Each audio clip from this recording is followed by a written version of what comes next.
आसान रास्ते कोई और चुने, उन पर कोई और चले। मुझे चाहिए वो रास्ता जिसमें कांटे, कंकर और पत्थर हो। जो भयानक जंगलों से गुजरे, उस पार कोई ऐसा सूरज है, कोई ऐसी दुनिया है जो किसी ने नहीं देखी है। कुछ ऐसी ही सोच के साथ तारक मेहता का उल्टा चश्मा सीरियल के निर्माता हर सुबह घर से निकल पड़ते हैं। इस कठिन रास्ते पर वो न सिर्फ चल रहे हैं, बल्कि दौड़ते हुए आगे ही आगे बढ़ते जा रहे हैं, और वो भी हंसते हंसाते। यह है मुंबई का समुद्र किनारा, और मुंबई के समुद्र के किनारे पर बसता है मनोरंजन का एक महासागर। यूं तो सागर में कई छिप होते हैं, लेकिन मोती देने वाला छिप कोई एक ही होता है, यानी कि उसे ढूंढना पड़ता है। वैसे ही मनोरंजन के महासागर में भी एक छिप ऐसी है जो आपके घर हर रोज खुशी पहुंचाती है, और उस छिप का नाम है आसित मोदी। जय श्री कृष्णा। जय श्री कृष्ण। केम छो? आसित भाई, सुबह सुबह मतलब आपको यहाँ समुद्र किनारे पाया है, मतलब आप हर रोज आते हैं क्या? ये आपका हर रोज का रूटीन है ये? कोशिश करता हूँ, रोज आऊँ, अक्सर आता हूँ, भागता हूँ, मस्त एक्सरसाइज करता हूँ, तो आते रहता हूँ। ये बहुत अच्छी बात है कि दिन की शुरुआत एक्सरसाइज से हो, तो मुझे लगता है इससे अच्छी शुरुआत डे आउट की होती ही नहीं है। आज हम आसित जी के साथ पूरे दिन भर रहेंगे। वो क्या करते हैं, कैसे काम करते हैं, और वो यहाँ तक पहुँचे, वो कैसे पहुँचे हैं, ये सब कुछ जानने की हम कोशिश करेंगे। तो आसित भाई, शुरू हो जाए? चलो चलिए दौड़ लगाते हैं।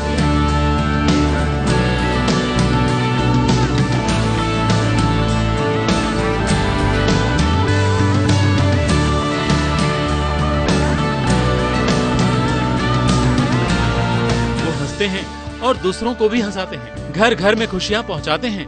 एक आम इंसान की तरह रोज समुद्र किनारे सैर पर निकलते हैं, और समुद्र की अविरत लहरों से आती हुई ताजी हवा के साथ ताजे विचारों को मन में भरकर ले जाते हैं, और अपने चाहने वालों को खुश करने की कोशिश में जुट जाते हैं। आसित भाई, इस मनोरंजन के महानगर में या महासागर में आपने अपने आप की जगह बनाने के लिए शुरुआत कहाँ से की? शुरुआत काफ़ी संघर्षमय रही। जब पुराने दिन याद करता हूँ तो लगता है कि बहुत मज़ा भी आता था। मैं असिस्टेंट डायरेक्टर था, थिएटर में लाइट डिज़ाइन करता था, जो कलरफुल लाइट्स होती है, मूड लाइटिंग होती है, वो सब डिज़ाइन करता था। थोड़ा बहुत लिखता भी था, एक्टिंग भी करता था। कॉलेज में ही मैं एक्टिविटी करता था, ड्रामेटिक्स में पार्ट लेता था, प्ले डायरेक्ट करता था और एक्टिंग भी करता था, ट्रांसलेट करता था प्लेस। और हमारे यहाँ पे बॉम्बे में इंटर कॉलेज कंपटीशन होती है, इंटर यूनिवर्सिटी कंपटीशन होती है, तो वहाँ पे मुझे बेस्ट डायरेक्टर, बेस्ट एक्टर के बहुत सारे अवार्ड मिले।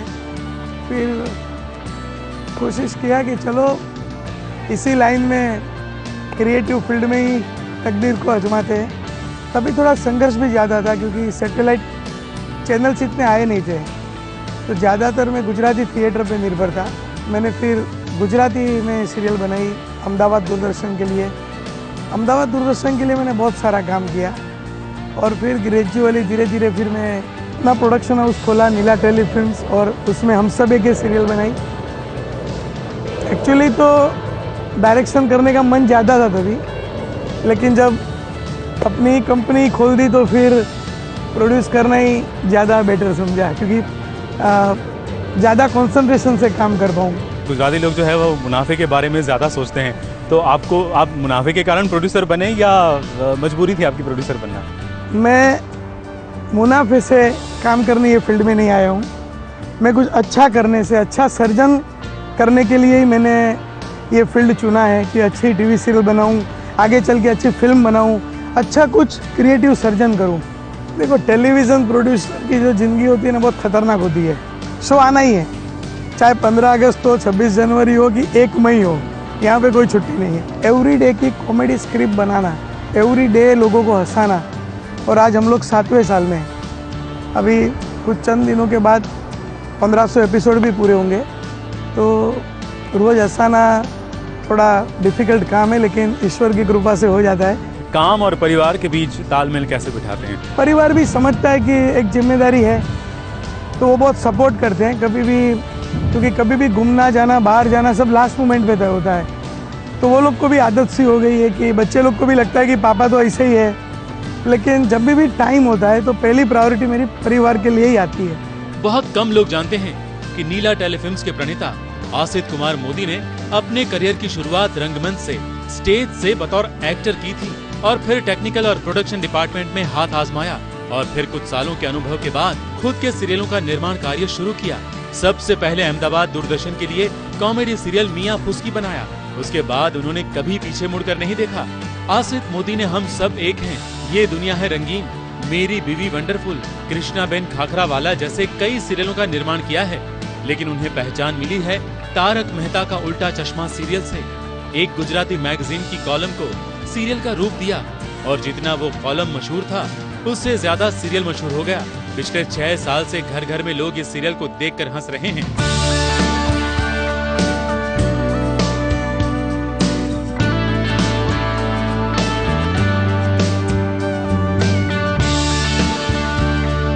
आसित भाई अपने घर में भी लोगों को खूब हंसाते हैं, घर वालों की खुशी का भी ख्याल रखते हैं, लेकिन खुद बहुत गंभीर रहते हैं, निरंतर कुछ सोचते रहते हैं, खबरों पर नजर डाल देते हैं, लेकिन लक्ष्य अपने कार्य पर ही होता है।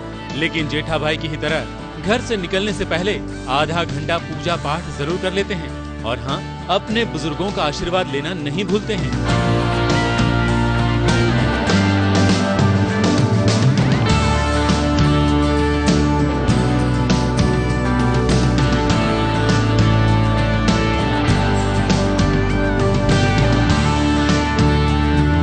आप एक्सरसाइज कर ली, आप घर गए, आपने नहा धो के पूजा पाठ भी कर लिया, लेकिन आपने ब्रेकफास्ट नहीं किया। हमने तो सोचा था कि आप मतलब जैसे जेठा भाई करते हैं ना, वो फाफड़ा, जलेबी, गांठिया, ढोकला, खाखरा, वो सब कुछ होगा, लेकिन आपके ब्रेकफास्ट में कुछ भी नहीं था। मैं वीक में एक दिन है ना, मैं फ्रूट पे रहता हूँ, तो मैं उसको फ्रूट डे बोलता हूँ। उसमें नमक नहीं, शुगर नहीं, टी कॉफी कुछ नहीं, खाली 1-2 ग्रीन टी लेता हूँ और फ्रूट्स पे ही रहता हूँ। तो आज मेरा फ्रूट डे है। ये मेरा पूरा दिन का बास्केट होता है जहाँ पे रखता हूँ और उसमें ही अच्छा, उससे पूरा दिन निकल जाता है। ये देखिए, मतलब इसे कहते हैं कि खुद की सेहत को संभालो और दूसरों की बिगाड़ो। हम जब उनके घर पे थे तब हमें सब कुछ खिलाया, लेकिन खुद जूस पीकर निकले हैं, और वो भी तुलसी का, पुदीना, दुर्वा, बिली पत्र और हाँ बस टोटल हर्बल। यानी कि सेहत की इतनी मतलब देखभाल तो शायद कोई एक्टर भी नहीं करता होगा। क्या कहते हैं आप? नहीं, अच्छा लगता है और मैं थोड़ा आयुर्वेद में विश्वास भी रखता हूँ, तो ऐसा लगता है कि कभी, क्योंकि बीमार पड़ने का टाइम नहीं होता है तो बीमारी आती है, कुछ भी, अगर बुखार भी आता है तो मैं बहुत इरिटेट हो जाता हूँ।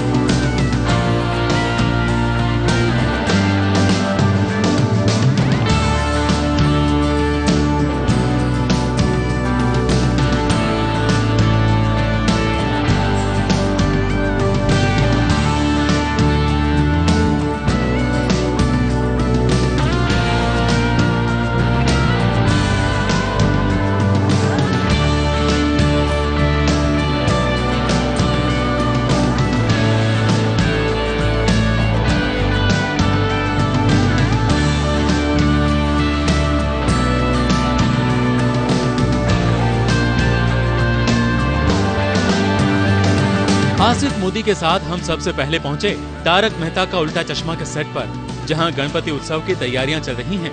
सेट पर पहुंचकर भी सबसे पहले भगवान के आशीर्वाद लेना वो नहीं भूले। गोकुल धाम के सेट पर उन्होंने विशेष तौर पर एक मंदिर बनवाया है। वही गोकुल धाम है तो यहाँ तो बंसीधारी बांके बिहारी का ही मंदिर होना चाहिए। इसीलिए आसित मोदी ने श्री कृष्ण का मंदिर बनवाया है और वहाँ नित्य पूजा के लिए एक पंडित को भी नियुक्त किया है। लेपनम पाफनम लक्ष्मी वसे सर्वदा ओम जस्यो जस्वाहन गदा चक्रम पद्मनाहम सुरीष्टम हे जनाजा प्रशंसा भव दीर्घायु भव स्मान वसदा लक्ष्मी वसे। भगवान से मिलने के बाद ही वो अपने साथी कलाकारों से मिलते हैं। अपने प्रोड्यूसर को देखकर जितने आर्टिस्ट खुश हो रहे थे, उतने ही खुश ये निर्माता भी अपने कलाकारों से मिलकर हो रहे थे और खुशी खुशी वो अपने कलाकारों की पहचान भी करवा रहे थे। ये हमारे बापूजी है और बहुत मेहनत करते हैं। बहुत बड़ा आश्चर्य होता है कि इतने छोटे बापूजी कैसे हो सकते हैं। आपको असल में देखने की क्या जरूरत है? हाँ, असल में उनकी बीवी देखेगी उनको। ये तो अभी हमारे हिंदुस्तान के बापूजी हो गए। इनको कौन नहीं जानता? मैं खुद नहीं जानता अपने आप को। क्या कर रहा हूँ? बहुत सालों से आपकी दोस्ती है, तो आप ऐसे दोस्ती रिश्ता रखते हैं या एक्टर प्रोड्यूसर वाला रिश्ता है? देखिए, सेट पे होते हैं तो प्रोड्यूसर होते हैं, सेट के बाहर मिलते हैं तो दोस्त हो जाते हैं। तो वो थोड़ा प्रोटोकॉल तो मेंटेन करना ही चाहिए। और बाकी जानने की बात तो ये है कि सबसे पहली बार मैंने इनको इंटर कॉलेजिएट प्ले में देखा था 80s में, और बहुत ही ज़बरदस्त इन्होंने रोल निभाया था। बॉबी ब्रेकर, मुझे प्ले का नाम आज भी याद है, और तभी ये लगा था कि अरे ये कौन एक्टर है यार, क्या ज़बरदस्त रोल किया है। फिर अभी जब से मैंने हालात के मारे अभी प्रोड्यूसर बन गए हैं। लेकिन जब मैंने उनको कॉलेज में प्ले करते हुए देखा था, मैं एक्टिंग भूल गया था। लेकिन अभी भी वो एक्टिंग तो करते हैं, मतलब बीच बीच में आपके शो में वो चमकते रहते हैं। तो वो जब चमकने के लिए आते हैं तब भी आते हैं या वैसे भी कभी आते हैं सेट पर? नहीं, आते रहते हैं ना, बिल्कुल। आसिफ भाई एक ऐसे एडमिनिस्ट्रेटर है जो 1-on-1 इनका कम्युनिकेशन रहता है। मतलब स्पॉट बॉय से लेके कोई भी किसी भी डिपार्टमेंट का आदमी कभी भी किसी भी वक्त इनको फ़ोन कर सकता है किसी भी प्रॉब्लम के लिए। एक बहुत अच्छी बात है आसिफ भाई ने डे 1 से मेंटेन की है। जैसे ये वादे निभाने में पक्के हैं, लेकिन एक वादा इन्होंने नहीं निभाया है, पोपट भाई की शादी नहीं करवाई अब। पोपट लाल की शादी की कुंडली के अंदर कोई सुख मैं तो कहता हूँ सुखी है। पोपटलाल तो चाहता है कि उसका घर बस जाए, और आज आया भी इसीलिए हूँ यहाँ पर फंक्शन में। ये जो गणपति बापा से प्रार्थना करूँगा कि भले कभी ना कभी, मेरे लिए नहीं तो उसके लिए तो सोचो, जिनकी शादी मेरे साथ होने वाली, उसकी शादी क्यों लेट कर रहे हैं?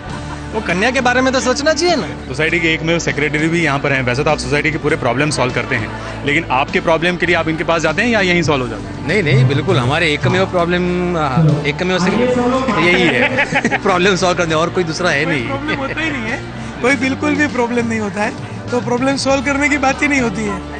आपने दया बहन से तो नहीं, दर्शकों से बहुत बड़ा वादा किया था। हम गाड़ी में भी बात कर रहे थे कि इनकी माताजी के दर्शन को, तो आप गणपति बापा से प्रार्थना करेंगे कि आपकी माताजी का आगमन हो? हाँ, मैं भी बहुत चाहती हूँ कि माँ हमारी गोपालधाम सोसाइटी में आए। गणपति बापा की इच्छा होगी तो आ जाएंगे, लेकिन उनसे पहले इनकी इच्छा होनी पड़ेगी ना। हाँ, वही तो मेरी इच्छा से नहीं होता है। दया भाभी की जो माँ है, दया भाभी की माँ वही है सब कुछ। वो अभी बहुत बड़ी सुपरस्टार वो दया भाभी की माँ है, तो वो जब चाहेगी, इच्छा करेगी, गोकुलधाम सोसाइटी में आ जाएगी, हमको प्रेरणा देगी वो कि मुझे बुलाओ, तभी वो आ जाएगी। जी, दया बहन को आसिफ भाई के बारे में अगर 2 शब्द कहने हो तो क्या कहेंगे? टचवुड मैं कहूँगी आइडिया की फैक्ट्री है सर, और जो कास्टिंग करते हैं, जो भी आगे जो भी होता है हमारा एकदम परफेक्टली होता है।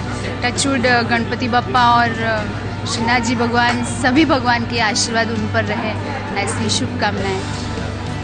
क्या टप्पू? ये टप्पू शैतान टप्पू, मस्ती वाला टप्पू, लेकिन रियल लाइफ में बेचारा बहुत सीधा है, भोला है कि नहीं है?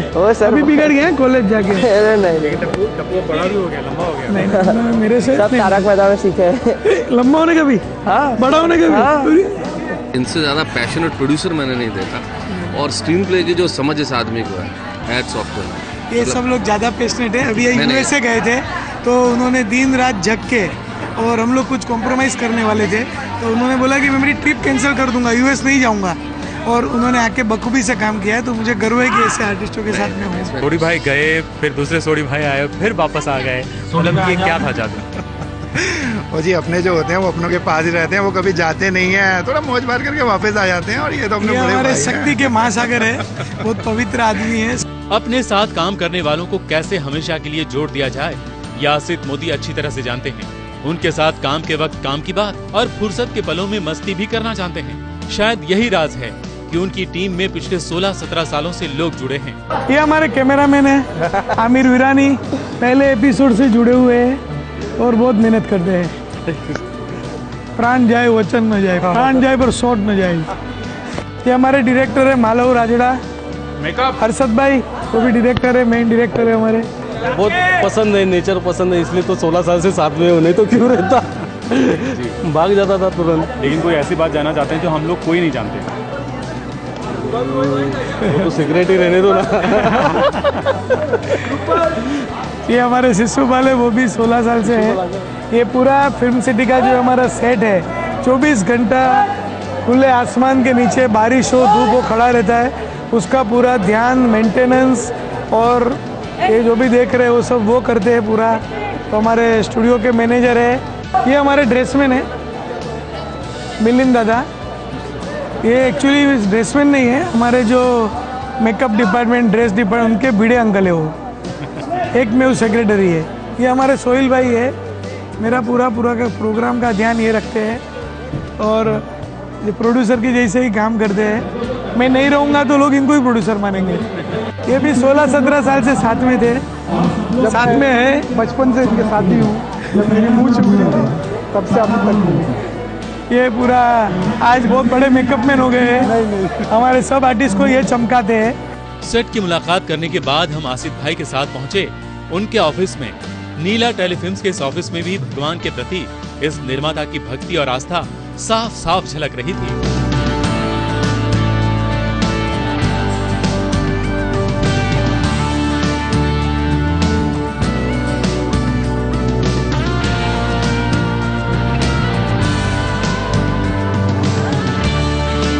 आसिफ मोदी के साथ पूरा एक दिन बिताते हुए हमने ये महसूस किया कि वो दृढ़ आत्मविश्वासी हैं, बहुत फोकस्ड हैं और अपने कार्य को बखूबी निभाते हैं। शायद इसीलिए दुनिया ने भी उनकी सराहना की है। वो रिश्ता बनाना जानते हैं और रिश्ता बनाने के बाद उस पर कायम भी रहते हैं। सास बहू और साजिश के साथ भी उन्होंने ऐसा ही एक रिश्ता बनाया है। ऑफिस में आते ही मतलब मैं इतना प्रभावित हो चुका हूँ, क्योंकि यहाँ पर कितना बड़ा मंदिर है। आप देखिए, राधा कृष्ण का विग्रह यहाँ पर है, गणपति, लक्ष्मी और सरस्वती जो कला के देवता हैं वो भी यहाँ पर है। इससे लगता है कि आपकी भगवान में और धर्म में काफ़ी बड़ी आस्था है। होना ही चाहिए हर आदमी को अपना, चाहे कोई भी धर्म हो, हिंदू हो, मुस्लिम हो, सिख हो, अपना धर्म का पालन जरूर करना चाहिए। कहीं ना कहीं मतलब आपका जो धर्म है वो आपके सीरियल में भी नज़र आता है। हाँ जी, क्योंकि हर एक धर्म का एक मान सम्मान रखना ही चाहिए। तो जब भी हम कुछ भी करते हैं, कोई भी पूजा करते हैं, तो उसकी हम ध्यान रखते हैं कि उसमें कोई गलती नहीं हो जाए। तारक मेहता के पहले से आशीष जी के साथ मेरा संबंध है और एक घर की फैमिली की जैसे गोकुलधाम सोसाइटी के अंदर सारे कैरेक्टर है, वैसे ही हमारे पूरी टीम ही है। हम लोग हमेशा लड़ते झगड़ते एंड में सबको हंसाते हैं। ये राइटर लोग मेरे से बहुत नाराज रहते हैं। अब जब मैं चला जाऊंगा ना तो उसके बाद वो एकदम कोई गाली बाकी नहीं रहेगी डिक्शनरी में, क्योंकि मैं बहुत पीछे पड़ता हूँ। वो भी बहुत मेहनत करते हैं। रोज हंसाना बहुत डिफिकल्ट काम है, तो वो खुद भी बहुत मेहनत करके कंटाल जाते तो गुस्सा मेरे पे निकालते हैं। बहुत बड़ी बात है कि एक प्रोड्यूसर आपका गुस्सा सहन कर रहे हैं। नहीं, ये टू एंड फ्रो है। मतलब हम भी उनका सहन करते, वो भी हमारा सहन करते, क्योंकि ये एक क्रिएटिव प्रोसेस है और इसमें ऐसा नहीं है कि कोई मतलब डोमिनेट कर सकता है, लेकिन एक लीडर ज़रूर होना चाहिए, जो कि ये है, आइडियल लीडर है कि एक डायरेक्शन दे सकते हैं पूरे सारे डिपार्टमेंट्स को। और हमने देखा है कि स्टाफ को मतलब होमली फील करवाने के लिए आपने बिल्कुल घर जैसा माहौल यहाँ पर क्रिएट किया है। मतलब पेड़ भी है, पौधे भी हैं, भगवान भी हैं। मतलब ये थोड़ा सा काठियावाड़ी फील भी आता है यहाँ पर जिस तरह का इंटीरियर है उसे देखकर, तो किसी को भी लगेगा नहीं कि ये ऑफिस है। हाँ, मैं चाहता हूँ सब लोग यहाँ ही रहे, पूरा दिन लिखते रहे, काम करते रहे। और सही कहा, क्योंकि मुझे उनके असिस्टेंट बन के काम करने में मज़ा आता है राइटरों के साथ। और क्योंकि मैं सिर्फ आइडिया दे सकता हूँ, तो बाकी तो लिखना और पूरी कल्पना, इमेजिनेशन, वो सब हमारे राइटर का काम है। सरलता में सफलता कैसे छुपी हुई है, ये आसिफ भाई को देखकर पता चलता है। यानी कहते हैं ना कि सफलता जितनी बाहर उतनी अंदर भी होनी चाहिए। तो आप उनको देखेंगे तो पता चलेगा, और हर पल कुछ ना कुछ सीखने को मिलता है कि वो नहीं कहेंगे फिर भी उसमें सीखने को मिलता है। और ये एक ऑफिस नहीं, एक कला का मंदिर है। आप बैठेंगे भी फिर भी कुछ ना कुछ ऐसा विचार आ जाएगा, कुछ क्रिएटिव आ जाएगा, तो इंस्पायर करती है, हर एक बात इंस्पायर करती है।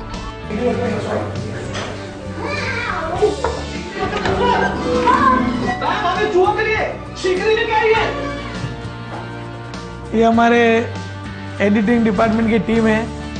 ये क्रिएटिव डिपार्टमेंट में है, प्लस एडिटिंग पूरा संभालते हैं, देखते हैं क्रिएटिवली। ये हमारे संदीप भाई है, जो पहले एपिसोड से जुड़े हुए हैं और मेन एडिटर है। उनका हाथ लगाए बिना एपिसोड हो नहीं सकता, तो बहुत अच्छा काम करते हैं। विशाल भाई है, विशाल है वो जो म्यूज़िक का फाइनल मिक्सिंग और पूरी डिलीवरी करना है एपिसोड का, उनके हाथ में। ये भी मेरे साथ वो अरविंद शिशुपाल जो मिलाए थे ना, तो उसी तरह ये भी मेरे साथ 16-18 साल से है।